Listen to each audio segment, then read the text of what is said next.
11월 18일 토요일 이 시간 하나님께서 주시는 말씀은 잠언 19장 1절부터 17절 말씀입니다. 잠언 19장 1절부터 17절 말씀.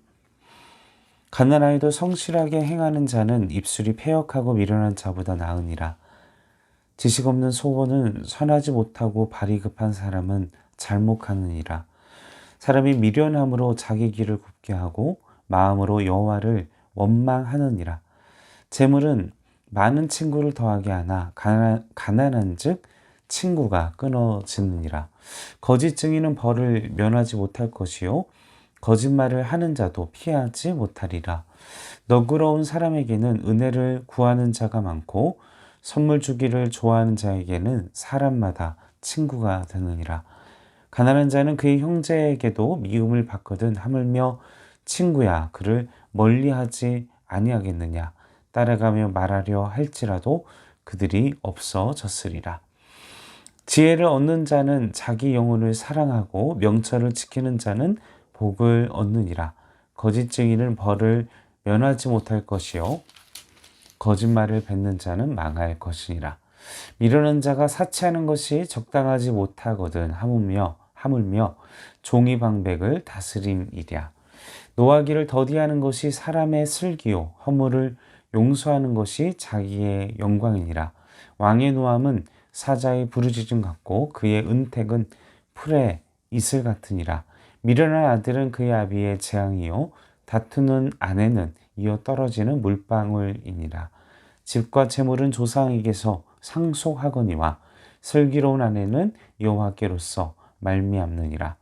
게으름이 사람으로 깊이 잠들게 하나니 태만한 사람은 줄일 것이니라.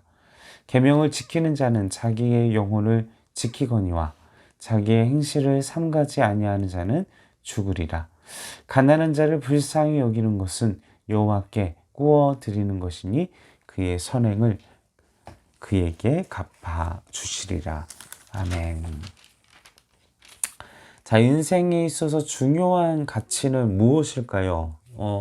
잠언의 말씀은 믿는 자들이, 하나님의 백성들이 삶을 살아가는 데 있어서 가장 중요한 믿음의 하나님의 성도의 원리, 생활의 원리에 대해서 이야기를 하고 있다 말씀을 드렸습니다. 자, 잠언 19장은 물질보다 그 어떤 것보다 그 많은 가치 중에 그 인격에 대한 말씀을 하고 있습니다. 사람의 인격에 대하여서. 자, 1절에 가난하여도 성실하게 행하는 자, 입술이 패역하고 미련한 자보다 낫다. 자, 여기서 성실은 부지런함을 말하는 그것만 이야기하는 것이 아닙니다. 순전함, 온전함이라는 의미가 포함되어 있는 원어입니다. 단순히 열심히 사는 것을 말하는 것이 아니라 인격적으로 순전한, 그리고 거짓과 악에서 멀어진 삶을 말하고 있는 것입니다. 자, 물질을 더 가지는 것, 그것이 순전함을 가지는 것보다, 물질을 가지는 것보다 순전함을 가지고 사는 것이 더 귀한 일이다. 그리고 그것이 마땅히 추구해야 할 방향, 다시 말하면 인격적인 성장이 돈을 많이 가지는 것보다 더 중요하다라고 오늘 잠언의 기자는 이야기를 하고 있는 것입니다. 인격을 갖추는 것이 미련한 자보다 낫고 또 더 귀한, 더 가치가 있는 사람이다. 우리는 어떤 가치가 있는 사람이 가치가 있는 사람이 되어야 한다. 이제 이것을 우리에게 말해주고 있는 것이죠. 자, 성경은 인격적인 삶을 응원하고 있습니다. 이제 내일 큐티할 때 얘기가 나오겠지만 22절에 돈을 위해 거짓말하는 것보다 가난하게 사는 것이 낫다. 이렇게 이야기를 하고 있다는 것이죠. 근데 삶의 현장은 어떻습니까? 쉽지 않습니다. 그죠? 내가 손해를 보면서 거짓말을 하지 않고 또 진실로 말한다라는 것. 또 내가 소중한 관계를 이룰 수 있고 명예나 승진의 어떤 내 이익의 가치를 잃으면서까지 진실, 온전한 삶을 추구하는 것. 참 안타깝지만 우리 뉴스나 또 우리 사회 지도층의 모습들을 보면 참 안타까울 때가 그런 가치들이 많이 사라져 버린 이 시대를 보면서 너무나도 안타깝고, 참 말씀 안에서 또 많은 믿는 자들도 그렇게 살지 못해서 언론의 지탄을 받고 참 안타까운 일이 아닐 수 없습니다. 자, 그래서 말씀은 우리에게 어떤 삶이 진정 가치 있는 삶인가를 우리에게 인격을 가진, 그리고 온전하고 하나님 앞에 순전한 그것을 지키려는 사람, 그런 모범이 되는 삶을 살려고 몸부림치는 사람이 하나님이 인정하는 사람이다. 자, 그래서 4절 말씀에 보면 이 세상에 또 돌아가는 그런 것들에 대해서 이야기를 하고 있죠. 물질과 그런 그 모든 것들이 이 세상에 어떤 세상을 운영해가는 그런 세상을 이야기를 하고 있고, 그것으로 인해 그 물질로 인해 많은 사람들이 꼬이고, 그러나 그들이 많은 또 우리가 기회를 얻을 수도 있지만 그 물질들 때문에, 그러나 그 물질이 화가 될 수도 있고, 또 그 많은 사람들 때문에 어려움을 겪을 수도 있고, 그래서 우리는 물질이라는 것, 돈이라는 것을 수단으로 이용해야 하지 그것이 삶의 목적이 되어서는 안 된다라고, 그런 측면에서 우리는 물질을, 돈을 대해야 한다라는 것입니다. 수단과 목적이 바뀌어서는 안 됩니다. 그것은 너무나 위험한 일입니다. 자, 인격을 갖추는데 우리가 어떤 것이 필요할까? 말씀에서는 끊임없이, 성경에서는 이 마음에서, 이 인격을 갖추는 데는 마음에서 시작이 되죠. 인격이라는 것은 그 사람의 마음에서 시작이 되는데, 성경은 그 마음을 생명의 근원이라고 이야기를 합니다. 자, 마음에서 그 사람의 인격이, 그리고 그 사람의 지성과 그리고 그 사람의 의지가 자라났죠. 지성과 의지는 하나님께서 그 사람에게 반영하는 수단이 됩니다. 그 사람이 가진 지성, 그리고 의지, 그런 마음은 하나님께서 그를 통해 반영하시는 수단이 되어지죠. 자, 사람의 인격은 마음으로부터 시작해서 지성과 의지로 또한 자라납니다. 우리가 우리의 인격을 발달시키려면 2절 말씀대로, 2절 말씀과 같이 지성을 잘 갖추어야 합니다. 우리가 건강한 인격을 가지려면 말씀에 대한 지식, 말씀에 대한 지혜, 또한 우리가 지식을 가지고 있어야, 하나님에 대한 지식을 또 갖고 있어야 우리가 건강하게 자라날 수 있습니다. 이러한 하나님에 대한 지식이 없는 열심이나 열정은 오히려 악하고 오히려 그 인격을 파괴할 수 있습니다. 지식을 갖추는 것, 하나님에 대한 지식을 갖추는 것, 그 지식을 갖추는 것이 우리의 인격의 기본 조건이면서 우리 인격을 더욱 성숙시킬 수 있는, 또 그 지식만으로 되겠습니까? 의지가 필요합니다. 의지. 끊임없이 도전하고 끊임없이 포기하지 않고 오늘도 내일도 하나님의 말씀대로 살겠다라고 도전하는 것, 그것을 멈추지 않는 것, 의지가 너무나 또 중요하다라는 것이죠. 계속해서 8절 말씀 보겠습니다. 지혜를 얻는 자가 자기의 영혼을 사랑하고 명철을 지키는 자는 복을 얻느니라. 자, 자기의 영혼을 사랑하는 방법은 지혜를 얻는 것이다 라고 이야기를 합니다. 여기에서 지혜는 마음이라는 의미의 단어를 사용하고 있습니다. 자, 마음은 인격의 뿌리이며 좋은 인격을 얻기 위해 노력하는 것이 자기의 영혼을 사랑한다 라는 의미도 되겠습니다.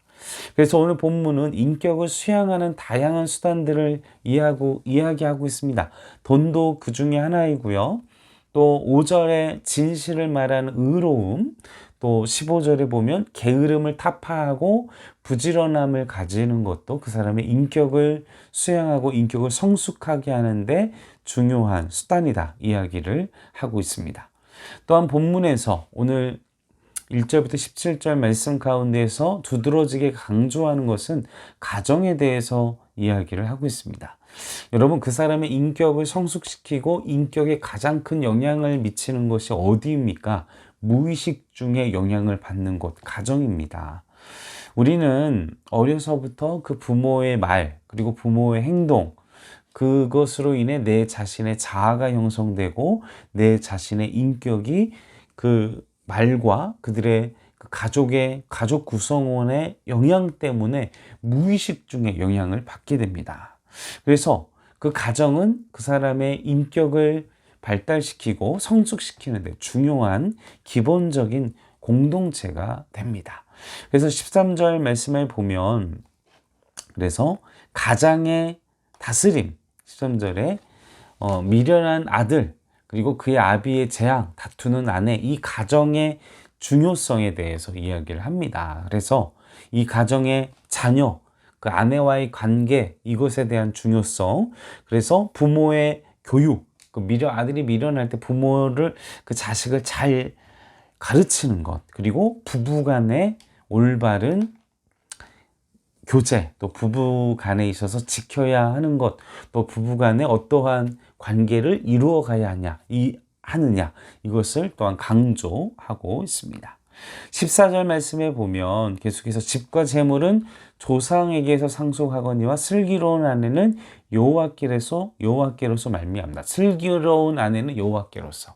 여러분, 우리가 결혼이라는 것은요, 배우자라는, 결혼 안 한 분들은 내가 선택한 사람보다 하나님이 보내주신, 기도로서 준비한, 예비된 그런 배우자와 결혼할 수 있도록 우리 미혼이신 분들은 그렇게 그렇게 도전하시고 나아갔으면 좋겠습니다.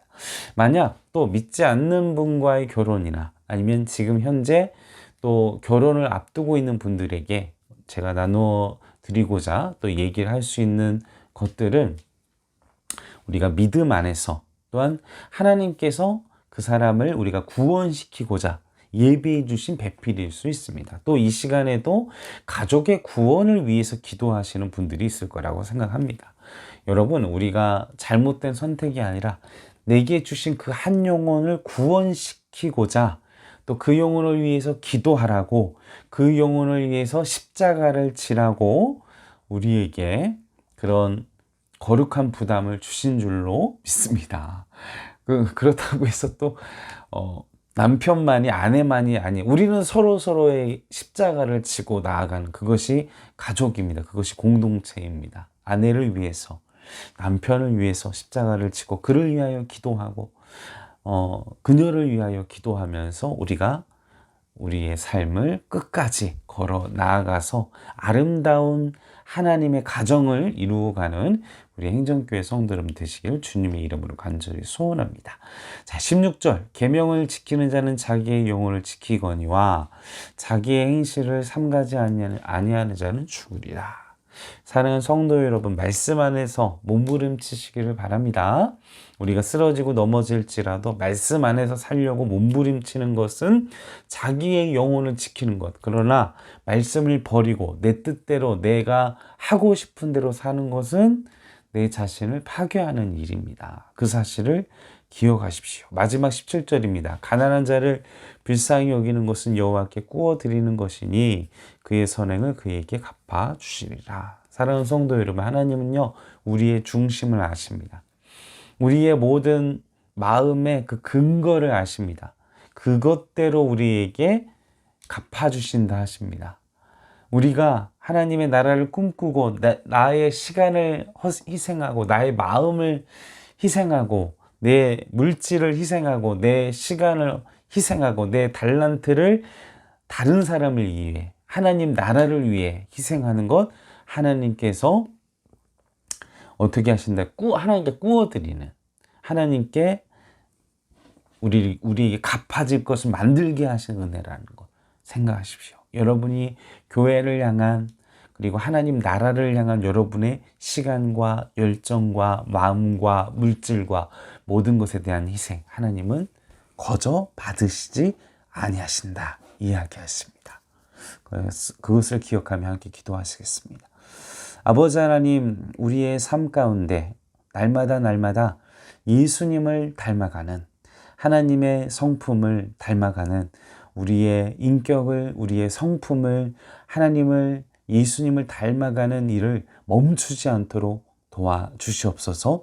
그리고 그러한 모든 영적인 도전이 우리를 살게 하며 또 우리를 하나님 나라 또 하나님의 거룩한 축복으로 이끈다는 사실을 기억하도록 도와주시옵소서.